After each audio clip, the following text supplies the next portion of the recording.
ou recomeçar, ou continuar, enfim.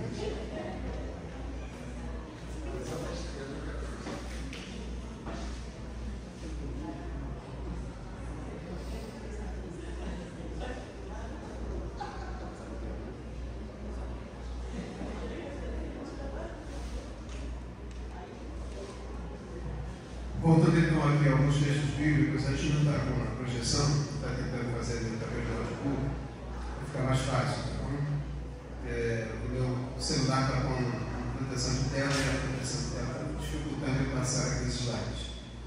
Assim que você queira que a gente volta ali. Então, pegando o texto de Deuteronômio 32:1, para a gente nos familiarizando cada vez mais com essa sã doutrina, né? Inclinai os ouvidos aos céus e falarei, e ouça a terra as palavras da minha boca.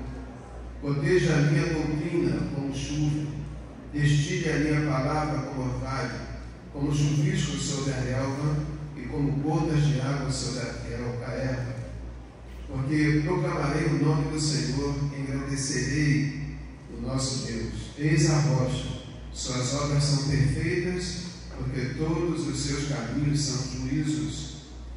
Deus é a fidelidade, e não há nele injustiça. É justo e reto.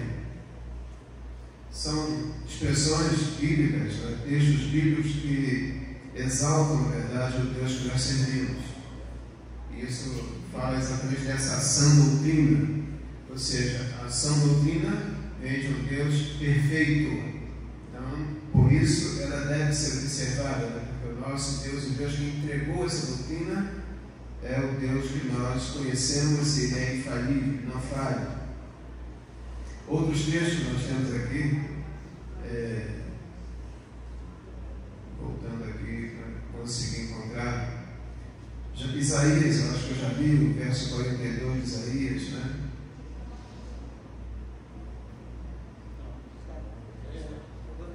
Não? Então deixa eu pegar aqui para ler e voltar aqui.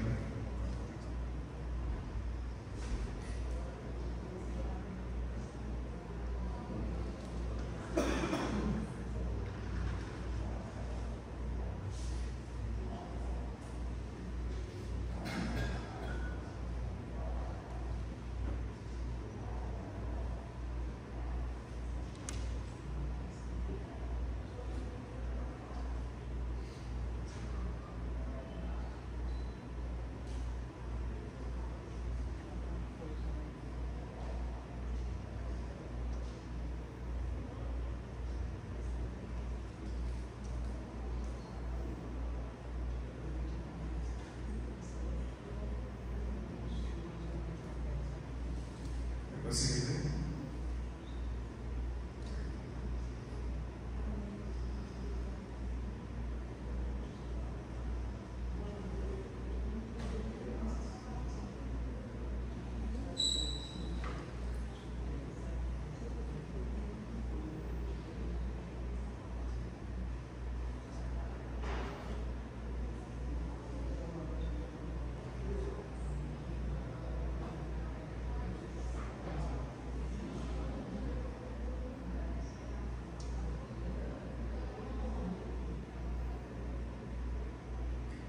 Isaías 42, a partir do verso 1, ver se eu consigo ler aqui.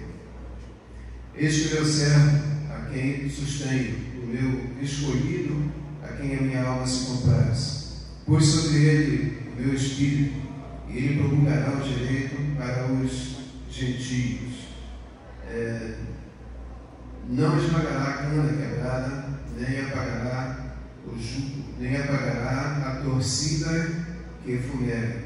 Em verdade procurará o direito, não desanimará, nem se quebrará, até que ponha na terra o direito, e as terras do mar, o mar aguardarão a sua doutrina. Já vimos sim, né? Só que nesse doutrina aqui é a Torá, como eu disse, né? A palavra aqui que aparece é a Torá, quer dizer lei, orientação, instrução, tantas outras coisas. Nós já lemos aqui também Mateus 1 e Marcos 1, 24, é isso? Que é doutrina que o povo não conhecia e que desejou conhecer como uma nova doutrina. E passamos então para esse tópico 2, a sã doutrina e as doutrinas, os falsos ensinos dos últimos dias. Passamos então para a nossa atualidade, não é isso? O momento em que nós estamos vivendo e aquelas coisas que nos atrapalham e tentam misturar essa doutrina com outras doutrinas. E nós vamos chegar aí até o Apocalipse, onde nós encontramos carta que Jesus Cristo mandou João escrever às igrejas, e aí algumas igrejas foram excluídas ou disciplinadas por Cristo exatamente porque adotaram doutrinas falsas. A gente chega lá também. Pois bem, a sã doutrina, olhando ainda em 1 Timóteo 1,3, quando estava de viagem rumo à Macedônia, te roguei que permanecesses ainda em Éfeso, para admoestares a certas pessoas, a fim de que não ensinem outra doutrina. O apóstolo Paulo está orientando Timóteo para que, dentro da igreja, em Éfeso, havia pessoas que estavam ensinando uma outra doutrina. E nem se ocupem.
Muito bem, trabalhar com gente competente é outra coisa, né?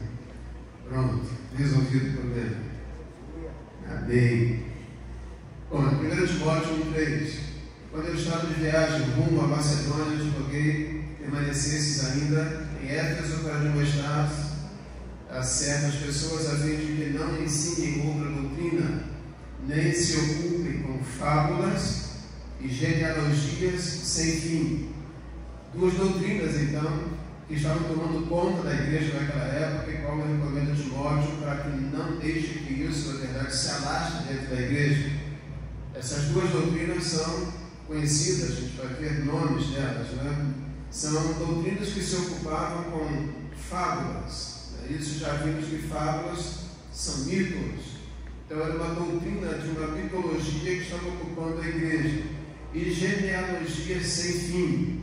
Também uma outra doutrina, que era uma doutrina fundamentada, na verdade, em famílias, em pessoas, né? Genealogias que vinham, e essas pessoas, na verdade, tinham uma certa ascensão, vamos dizer, dentro da igreja, talvez um pouco com doutrinas que cultuam imagem de pessoas que faleceram, né? E colocam essas imagens como se fossem santos, e as pessoas veneram essas imagens.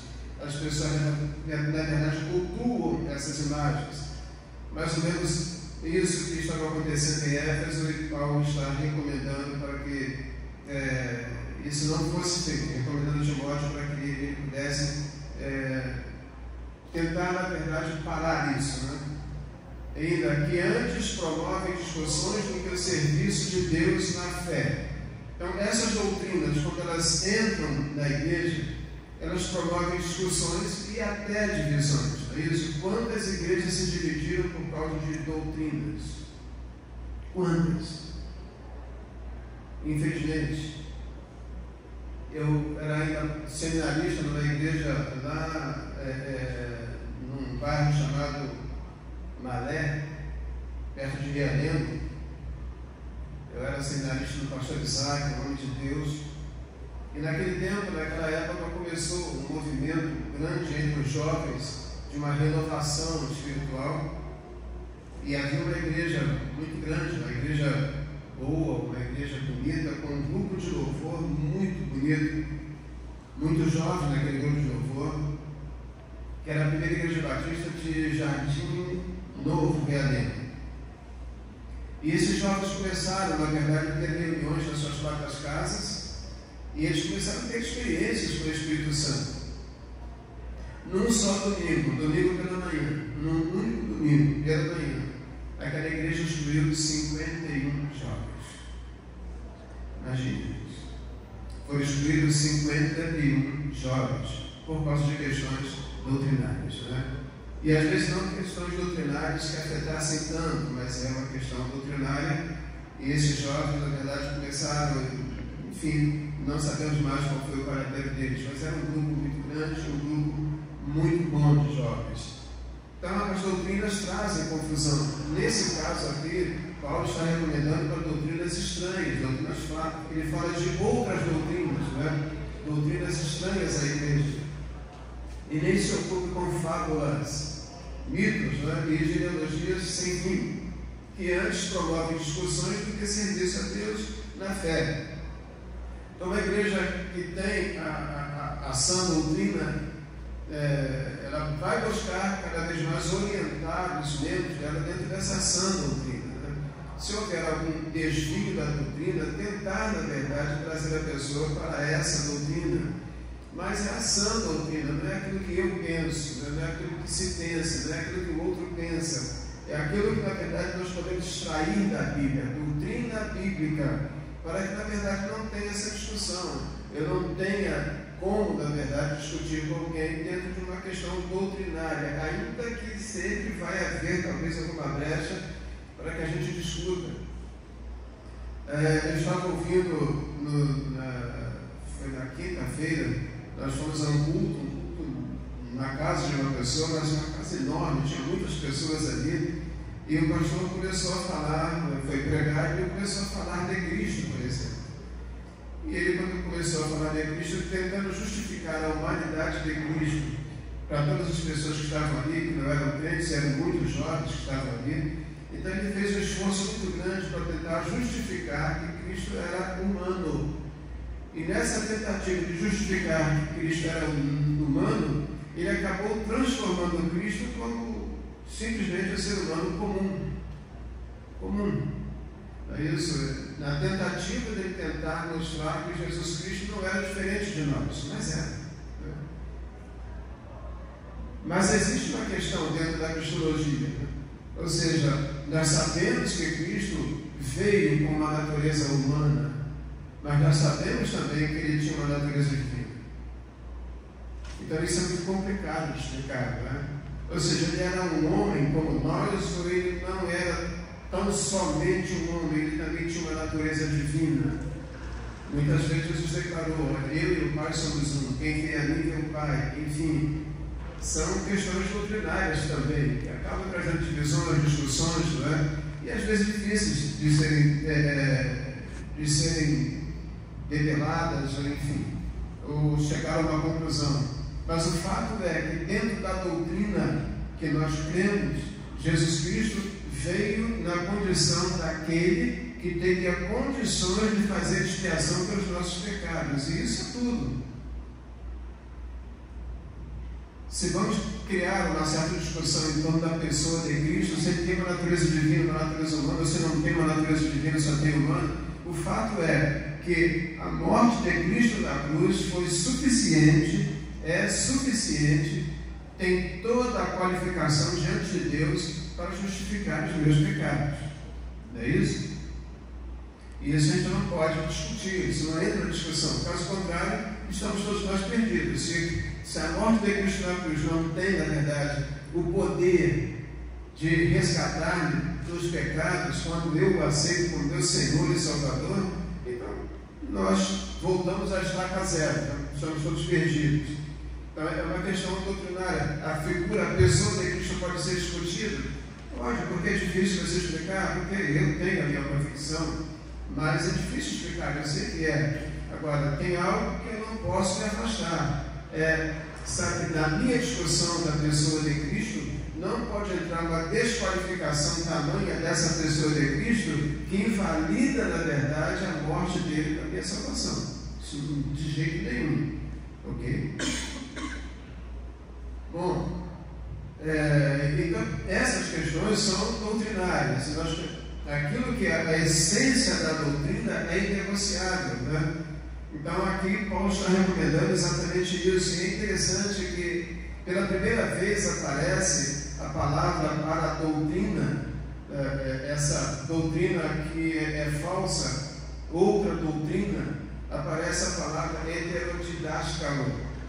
Nós sabemos que doutrina é didáskalo, ou seja, é um ensino. Aqui é hétero, uma outra doutrina, uma doutrina que é diferente da sã doutrina. É a primeira vez que aparece, ou seja, ensinar outra doutrina, ou diferente doutrina, dividindo-se ou desviando-se da verdade. Então é interessante a utilização das palavras na língua original para a gente entender, na verdade, o que Paulo está falando. Em 1 Timóteo 1,8, sabemos, porém, que a lei é boa, se alguém dela se afastar, nós já falamos sobre isso, né? Para tudo quanto se opõe a essa doutrina. Expondo estas coisas, os irmãos serão bom ministro de Cristo, alimentado com as palavras da fé, da boa doutrina que tens seguido. Mas rejeita as fábulas. Enfim, passamos por isso, estou trazendo aqui de volta, porque às vezes a leitura fica um pouco complicada. 2 Timóteo 4:1, conjunto perante Deus e Cristo Jesus, que há de julgar os vivos e os mortos pela sua manifestação e pelo seu reino, que prega a palavra, insta, quer seja oportuno, quer não, corrige, repreende, exorta com toda longanimidade e doutrina, pois haverá tempo em que não suportarão a sã doutrina. Então Paulo está recomendando, aliás, ele está ordenando os imperativos para que Timóteo, na verdade, ensine, pregue a palavra, insta, quer seja oportuno, quer não seja, corrige, repreende, exorta com toda a longanimidade e doutrina.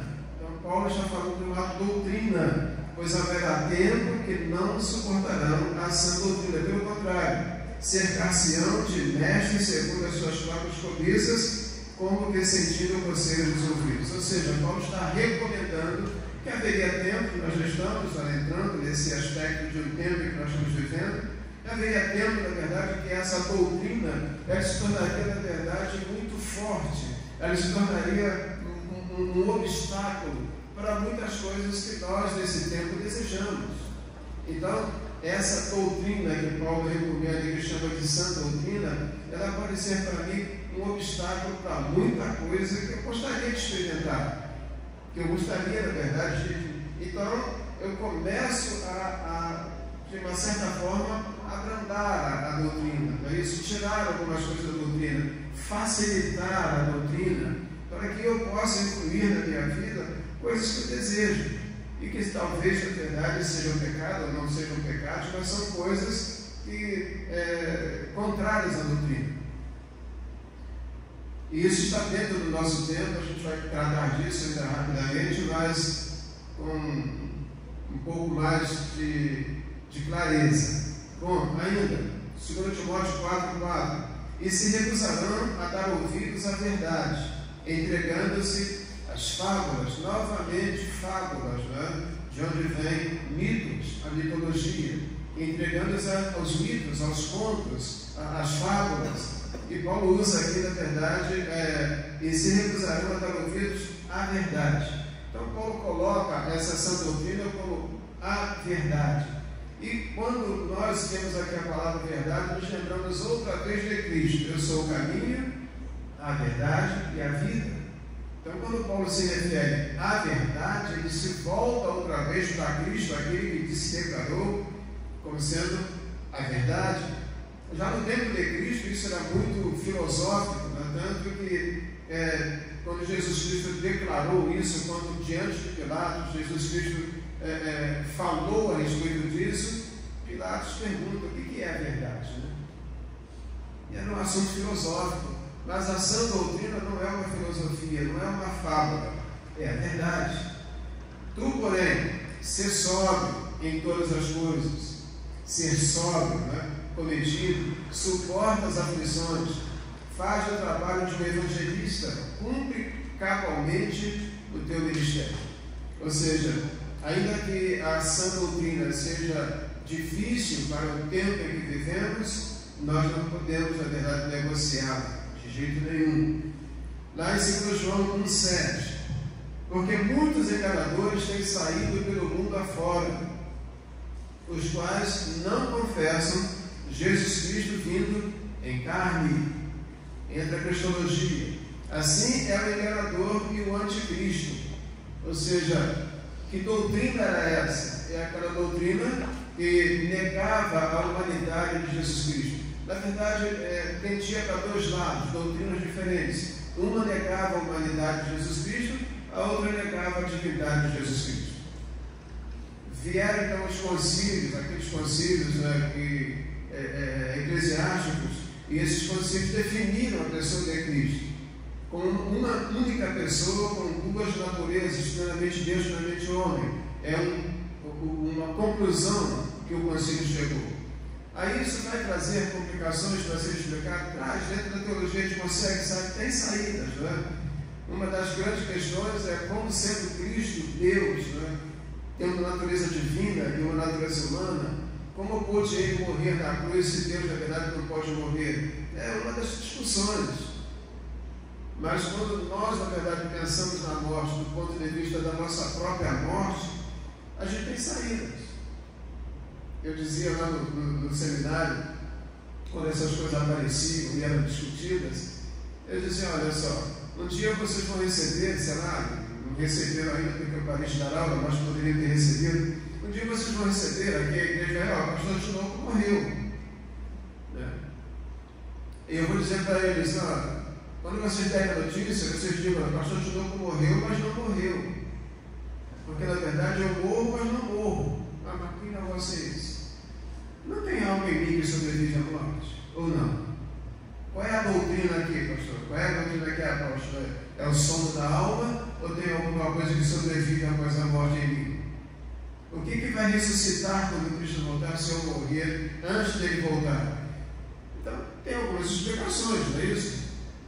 Se há algo em mim que sobrevive à morte e aguarda ou não, na minha visão, não aguarda nada porque Cristo já fez tudo, não tem lugar para eu aguardar esperando a volta de Cristo, não é isso? Enfim, mas tudo bem, para aqueles que creem, então, aqueles que morreram em Cristo estão aguardando a volta de Cristo, mas aguardando aonde? Desapareceu?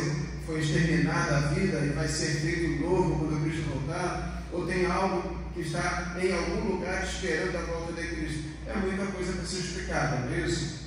É muita doutrina aqui, é muita teologia para ser explicada, mas tem essas explicações e tem saídas, de tal maneira que nós podemos entender que Cristo morreu absolutamente naquela cruz, a morte dele foi uma morte na cruz, verdadeiramente, até porque Cristo, em determinado momento da cruz, lá naquela cruz, ele vai clamar: Deus meu, por que me desamparas? Então ele morreu mesmo na cruz, não foi simplesmente um teatro, ele morreu naquela cruz. Agora, o que é que morreu, afinal de contas? Morreu aquilo que morre em nós. Né? A nossa natureza humana experimenta a morte, a natureza humana de Cristo experimenta a morte. Cristo chegou a dizer, olha só, eu dou a minha vida e eu tenho poder para retomá-la. É claro que houve a ação do Espírito Santo também na ressurreição dele, mas ele está dizendo, eu dou a minha vida. Ou seja, Cristo, na verdade, deixou-se matar, deixou-se morrer naquela cruz. E ele diz, eu tenho poder para dar e eu tenho poder para retomar. Eu não tenho esse poder. Eu só tenho poder, na verdade, se eu quiser dar a minha vida, ok, pode me matar. Mas eu não tenho o poder de trazê-lo de volta. Eu dependo dele, preciso dele. Se ele, na verdade, foi capaz de trazer a vida dele de volta, ele vai trazer a minha também. Então, são coisas difíceis de ser explicadas, são. Mas eu não posso, na verdade, abrir mão daquilo que é a essência da doutrina, porque se eu abrir mão dessa essência da doutrina, eu vou confundir tudo, eu vou perder a minha fé, vou perder, na verdade, até mesmo aquilo que eu creio e não tenho mais, na verdade, o que pregar para as pessoas. Como é que eu vou pregar para uma pessoa que é pecadora, não aceitou Cristo ainda, não tem uma experiência com Deus? Como é que eu vou pregar para ela se ela aceitar Jesus Cristo como Senhor e Salvador? Ela é salva. E se ela morrer, ela estará no céu com Cristo. Se esse Cristo não tem poder para isso, não é suficientemente poderoso para poder fazer essa salvação. Então a obra dele é inquestionável. A pessoa dele pode ter algum questionamento? Não para mim, mas para alguém pode. Mas a obra dele é inquestionável. Ok? É isso? Isso é doutrina. Pois bem, acautelai-vos para não perderdes. Na continuação aqui, né? Você está falando desse anticristo assim enganador, o anticristo. Ou seja, o anticristo é que confunde essas coisas ou traz essa confusão. Acautelai-vos para não perderdes aquilo que temos realizado com esforço, mas para receberes completo galardão. Todo aquele que ultrapassa a doutrina de Cristo e nela não permanece, não tem Deus. Então aqui, João, melhor dizendo, João já está falando da doutrina de Cristo, que é a mesma essa doutrina. Nós já falamos lá atrás, né? Se ela é a doutrina de Cristo, ela tem que ser uma sã doutrina. E aqui João está nos alertando exatamente sobre isso. Ou seja, para não receberes completo galardão. Todo aquele que ultrapassa a doutrina de Cristo, eu posso ir além da doutrina, eu posso ficar aquém da doutrina. Eu não posso ir, né? Eu posso fazer essas coisas, mas eu não devo. Eu não devo ir nem além e nem ficar aquém. Eu devo ficar na doutrina. Mas nós somos pessoas que nós gostamos das discussões, nós queremos, às vezes, na verdade, ser aquele que descobriu algo mais, né? Ou colocar alguma coisa a mais da doutrina, ou tirar alguma coisa dessa doutrina, é próprio nosso, mas a doutrina está pronta, a doutrina está escrita, a doutrina está entregue a nós, e nós devemos nos conformar com ela. É isso? Nem tirar, nem pôr. É o que foi entregue para nós. É a doutrina de Cristo. O que permanece na doutrina, esse tem tanto o Pai como o Filho. Olha que coisa, palavra forte para nós, né? O que permanece. Aí vem Jesus e fala, aquele que permanecer em mim. Se você pegar João 15, você vai encontrar o verbo permanecer diversas vezes repetido por Cristo, né? Aquele que permanecer em mim. Ou seja, aquele que não for cortado de mim, mas permanecer em mim. Permanecer na sã doutrina, permanecer na doutrina de Cristo, é permanecer em Cristo. Desviar-se, aumentar ou retirar dessa sã doutrina alguma coisa, é na verdade se afastar de Cristo. Então isso é muito importante para nós. Segundo João 1:1, se alguém vem ter convosco e não traz essa doutrina, que já se referiu a ela lá atrás, a doutrina de Cristo, se alguém vem ter convosco e não traz essa doutrina, não recebais em casa, nem lhe deis as boas-vindas. Parece isso meio complicado para nós, né? Você não receberia na sua casa alguém que tivesse uma outra doutrina diferente? Você não tem amigos que têm uma doutrina diferente da sua? Tem, eu também tenho. Não receberia na sua casa? Receberia. Agora, o que João está dizendo, a força desse versículo é: não deixe que contamine a sua casa. Não deixe que mude a doutrina na sua casa. Em casa aqui, não vai longe, não é só da família, a própria igreja. Okay? Então você pode receber na sua casa, mas cuidado. Existe um curso mesmo, até de pós-graduação, né? Hoje, que algumas coisas que eram anteriormente, hoje virou estudo, e é um curso até de pós-graduação, enfim, reconhecido até pelo MEC, chamado Constelação Familiar Sistêmica. Já ouviu falar desse negócio?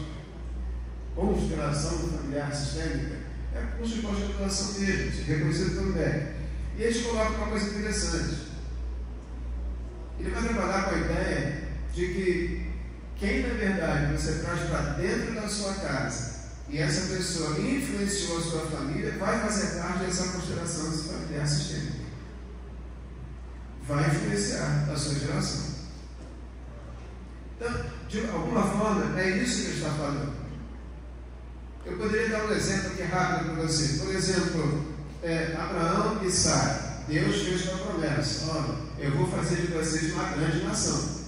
É Deus falando, não é isso? Vou fazer uma grande nação. Bom, é Deus dizendo: eu vou fazer de vocês uma grande nação. Ou seja, é Deus quem vai fazer, não é Sara e Abraão, né?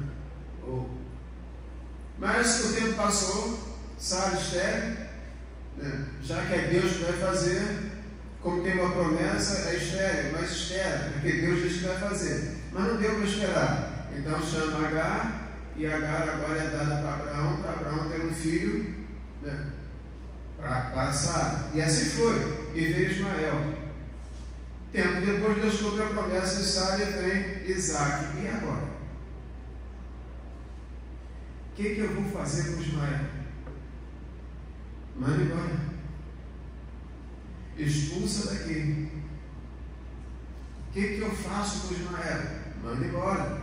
Abraão, e agora? Ficou difícil, e enfim Deus mandou, faz que essas coisas estão mandando.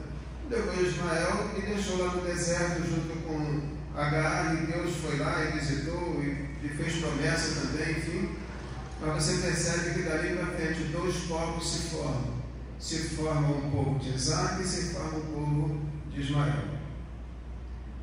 E essa exclusão de Ismael dessa família, que foi uma exclusão tão complicada, está causando resultado até hoje. Até hoje vive. Por quê? Porque Abraão e Sara trouxeram para dentro da família, né, quem não deveria estar dentro da família. É só esperar que Deus ia cumprir a promessa dele, mas eles trouxeram. Então agora a família na verdade complicou. E esse processo você percebe que vai se repetindo. Quando chega na verdade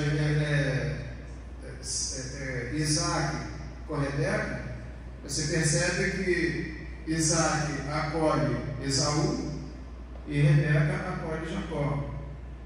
Então ali um filho é excluído pelo pai e o outro excluído pela mãe. Quando chega em Jacó, Jacó abraça os filhos de Raquel e rejeita de certa forma os de Lia. Conclusão? E vai por aí. Não é isso?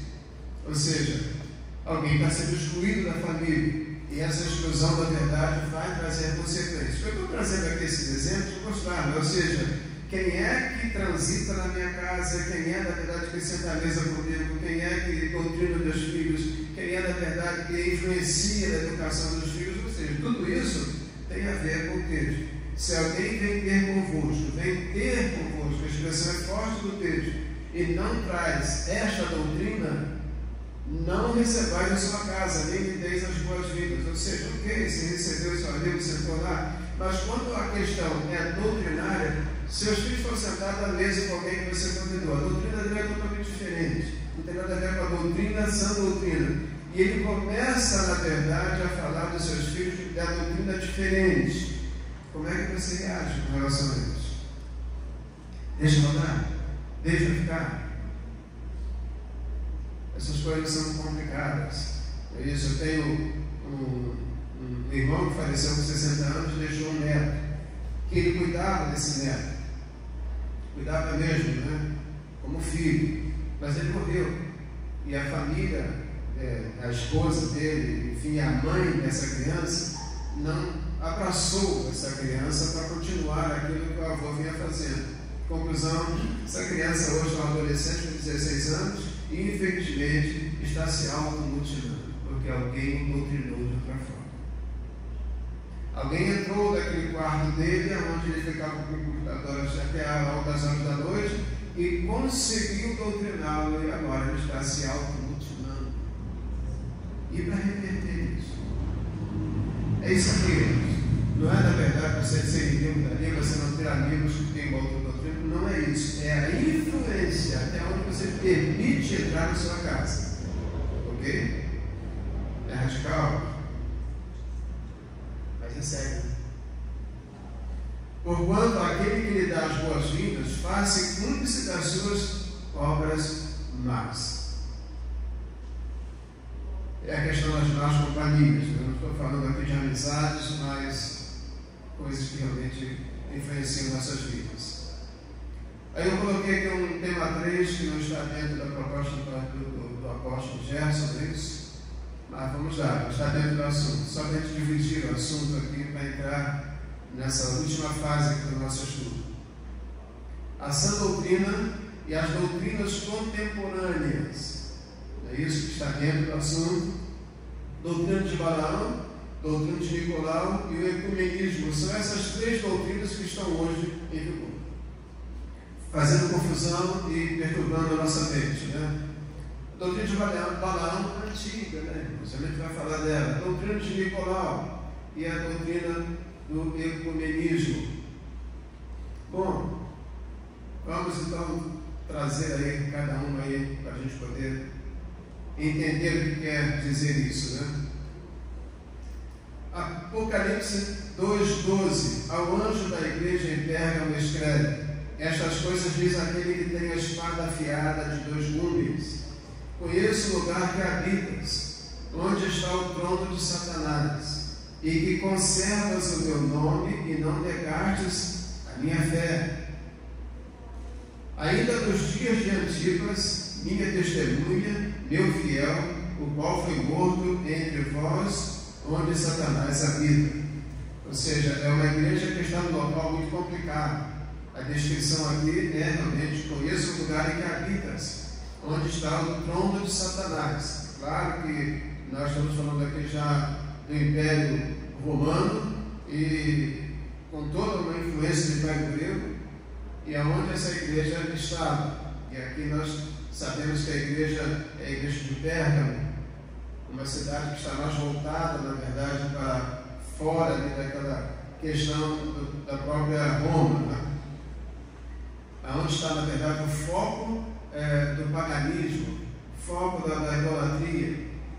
Então ele conhece o lugar onde habitas, onde está o trono de Satanás, e que conservas o meu nome, e não negaste a minha fé. Ok, elogio. Ainda nos dias de Antipas, minha testemunha, meu pai, meu fiel, é isso, o qual foi morto entre vós, onde Satanás habita. Bom, lá no verso 14: tenho todavia, aquele elogio lindo, mas tem um tal de todavia aqui, né, que é complicado, né? Tenho todavia contra ti algumas coisas, pois que tens aí os que sustentam a doutrina de Balaão. Estou falando de uma igreja, e essa igreja recebe um elogio muito forte. O lugar onde ela habita é um lugar de influência de outras doutrinas. Ela está cercada de influências de outras doutrinas. É o lugar onde está o trono do diabo, o trono de Satanás. Então, está cercado de outras doutrinas. E entre essas doutrinas, a igreja cedeu. Ou seja, no meio dessas doutrinas todas, ela cedeu. Pois que tens aí os que sustentam. Lembra do texto que nós vimos anteriormente? Receber em sua casa, receber em sua igreja e deixar a coisa fluir. Olha o que está aqui: pois tens aí é onde? Não é em Sardes, é na igreja de Sardes. Tem aí na igreja os que sustentam a doutrina de Balaão. Então tinha um grupo lá dentro da igreja que sustentava a doutrina de Balaão. E eles agiam livremente dentro dessa igreja, o qual ensinava a Balaque a armar ciladas diante dos filhos de Israel, para comerem coisas sacrificadas aos ídolos e praticarem a prostituição. E continua: outro sim também tu tens os que da mesma forma sustentam a doutrina dos nicolaítas. Então essa igreja deixa correr dentro dela, deixa viver dentro dela duas doutrinas estranhas, não é isso? Portanto, arrepende-te, e se não venho a ti sem demora, e contra eles pelejarei com a espada da minha boca. Aqui a coisa fica até bem tranquila, né? Porque parece que Jesus está dizendo: olha, reaja, né? Lute ou arrepende-te, né? Porque senão eu vou aí, eu mesmo vou lutar contra eles. Está de bom tamanho, né? Que ele vem e lute, né? Mas complicado, porque a responsabilidade foi dada exatamente a nós combater essas coisas. Mas o que é a doutrina de Balaão? Aqui tem alguma coisa sobre ela, ou seja, o qual ensinava Balaque a armar ciladas diante dos filhos de Israel para comerem coisas sacrificadas aos ídolos e praticarem prostituição. A história de Balaão, todo mundo conhece, é aquele profeta que foi contratado, subornado, para poder, na verdade, amaldiçoar o povo de Deus. E então, na verdade, Balaque, que era lá o rei, que queria, na verdade, que o povo fosse amaldiçoado, levou Balaão lá para o alto monte e mandou que ele amaldiçoasse. Lá estava o povo de Deus acampado, Balaão lá em cima, e Balaque falou: amaldiçoe esse povo para mim, porque sem essa maldição eu não consigo vencer esse povo. Bom, mas tinha um suborno. Balaão tentou e não conseguiu, porque ele não poderia, na verdade, amaldiçoar o povo que Deus abençoou. O que ele faz? Ele não consegue amaldiçoar com palavras. Ele não consegue fazer com que aquele povo seja amaldiçoado, amaldiçoando com palavras, como profecia. O que ele faz? Se você continuar lendo a história de Balaão, você vai encontrar Balaão lá no reino de Isaac. Ele vai de Balaque. Ele vai com Balaque para dentro do reino de Balaque. E lá no reino de Balaque, ele começa a corromper, ele começa a fazer com que as mulheres do reino de Balaque se prostituam com os filhos de Israel. É isso que eu estou dizendo, né? O qual ensinava Balaque a armar ciladas diante dos filhos de Israel para comerem carne sacrificada a ídolos e praticarem prostituição. Então ele levou a prostituição para dentro de Israel. Com isso, ele enfraqueceu Israel. O pecado entrou no meio do povo de Israel, ele enfraqueceu Israel, tanto do ponto de vista da prostituição, como comer carne sacrificada a ídolos. E o que aconteceu? Balaque ganhou a guerra. Ele não conseguiu amaldiçoar de um jeito. Entendeu? Ele não conseguiu amaldiçoar com palavras. Então ele entrou no reino de Balaque. Do outro lado, ali pertinho, estava acampado Israel. Ele começou a convencer as mulheres do reino de Balaque a se prostituírem com os filhos de Israel. Começou a fazer com que eles comessem carne sacrificada a ídolos, que Deus, na verdade, se proibia. E o pecado entrou na nação de Israel e Israel foi derrotado. Então, é muito sutil, não é isso? O inimigo tem as suas estratégias. Outro assim também tu tens os que da mesma forma sustentam a doutrina dos nicolaítas. A doutrina dos nicolaítas aqui não fala nada sobre ela, mas tem muita coisa sobre isso. Primeiro é que surpreende porque muitos acreditam, até mesmo que os pais apostólicos, logo depois do primeiro, segundo e terceiro século, eles disseram que esse nicolaíta, essa doutrina dos nicolaítas, vem de Nicolau, que era um dos 7 diáconos. Imagina, aqueles homens cheios do Espírito Santo, tem alguns até que duvidam que não é possível. Aqueles homens cheios do Espírito Santo que foram levantados, na verdade, para poder conduzir as ofertas que vinham divididas harmonicamente, de alguma forma, né? Em harmonia lá com as mulheres, tanto as viúvas dos judeus como as viúvas dos hebreus, enfim. Parece que ele arranjou uma doutrina. Essa doutrina dos nicolaítas é uma doutrina mais sagaz do que a doutrina de Balaão. Porque ela vai um pouco, né, para o gnosticismo, aonde, na verdade, o gnosticismo trabalhava muito com essa ideia de que o que eu faço com o meu corpo não afeta a minha alma. A minha alma, então, dividindo, né? A minha alma é, na verdade, pura. A minha alma não é pecadora. A minha alma é pura. O meu problema está no meu corpo, na minha carne. E a minha alma, na verdade, é aquela coisa, né, que a gente já ouviu, o tal de uma alma desejosa de se livrar do corpo. A alma está prisioneira ao corpo. Isso é a doutrina gnóstica, mas que está dentro da doutrina nicolaítas. Ou seja, a minha alma está aprisionada no corpo, que é pecaminoso, e ela, sendo uma alma não pecaminosa, ela deseja ir embora. É o voo da alma, né? Ou seja, ela quer sair do meu corpo e ir embora porque ela não convive bem com o meu corpo, porque na verdade eu peco. Então, aquilo que eu cometo com o meu corpo, olha só a cilada, aquilo que eu cometo com o meu corpo não afeta a minha alma. Então, pode fazer o que você quiser com o corpo. Entendeu? Pode pecar à vontade com o corpo, sua alma não vai ser afetada. Quanto mais você pecar, aí vem uma questão. O pecado com o corpo acaba sendo, na verdade, a redenção da alma. Porque quanto mais eu pego com o meu corpo, mais a minha alma deseja ir embora. Bonito, né? Essa é a doutrina do tal do nicolaíta, uma delas, né? Se forma e sustenta a doutrina dos nicolaítas. Essa era uma delas. A do Balaão também tinha a questão do dinheiro.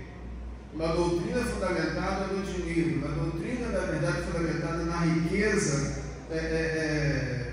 de bens da igreja ou da própria pessoa. Aquelas doutrinas já passaram por aqui, já se foram, outras continuam por aí afora. Então, essa era a doutrina dos nicolaítas, que também tinha a questão da profanação do corpo com relação à constituição do corpo, com essa doutrina de que a alma é pura. Portanto, arrepende-te, senão venho a ti sem demora, e contra eles te deixarei contra a espada da minha boca. Bom, essas duas doutrinas estão aqui dentro, né? Ok? E a última doutrina que nós falamos é o tal do sincretismo religioso.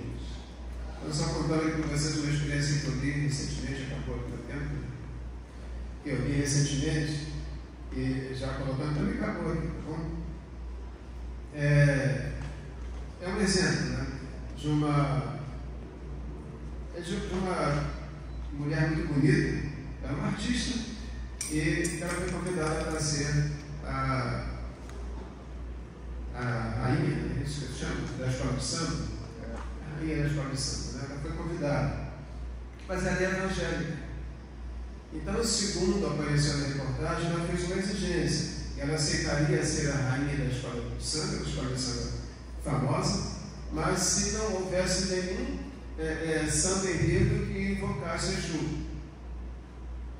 Isso deu uma confusão danada, parece que houve uma confusão, porque jamais ela poderia fazer esse pedido. E lá o presidente da escola falou que isso é mentira, que ela nunca exigiu isso. Bom, exigiu, quando exigiu, o fato é que ela aceitou ser a rainha da escola de samba. Com vamos dizer, com o samba enredo trazendo lá a invocação Exu, ou não, ela aceitou. Bom, e como é que isso tem? Isso é sincretismo religioso. É quando, na verdade, nós, começamos a pegar a nossa doutrina e, dentro dessa doutrina, colocar outras doutrinas, né?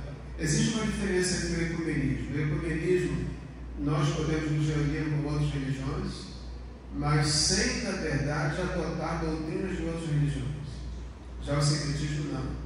Eu me reúno com outras religiões e adoto a doutrina deles, eles adotam também, nós misturamos. Então, o sincretismo forma uma outra religião.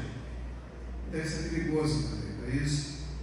Então, são essas doutrinas para esse tempo que nós vivemos.